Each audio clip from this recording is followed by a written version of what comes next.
જય વડવાળા, જય વાળીનાથ, જય બાવાજી.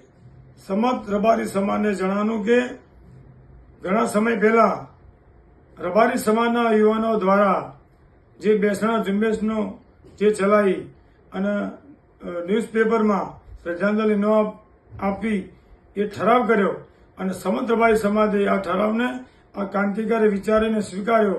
એમાં લાખો કરોડો રૂપિયા રબારી સમાજનો બચાવ કર્યો. એ બદલ આ રબારી સમાજના યુવાનોને ખૂબ ખૂબ અભિનંદન. ભગવાન દ્વારકાધીશ, ભગવાન વડાળો વાયનાથ એમને ખૂબ સુખી રાખે. એવી જ રીતે બીજો તબક્કો એવો છે કે સમત રબારી સમાજને મારી હાથ જોડીને વિનંતી છે કે રબારી સમાજના ઘેર અવસર આવે એટલે મોટા મોટી ઉપાધિ સોનાની હોય છે. આજે સોનું 1.25 લાખ રૂપિયા ભાવ વધી ગયો છે. તમે 10 તોલા સોનું લેવા જાઓ એટલે 10 લાખ રૂપિયા સોનાના થાય.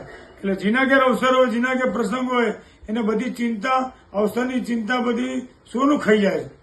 એટલે બધી ચિંતા મુક્ત કરવા માટે દરેક રબારી સમાજને વિનંતી છે કે સોના પર પ્રતિબંધ લાવો.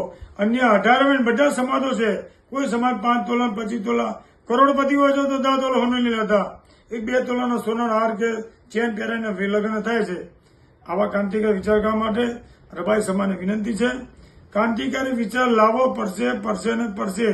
જે તે સમયે ભાટોળના રબારીએ બેસણાનો એક દિવસનો ક્રાંતિકારી વિચાર લાવ્યો હતો અને સમત રબારી સમાજે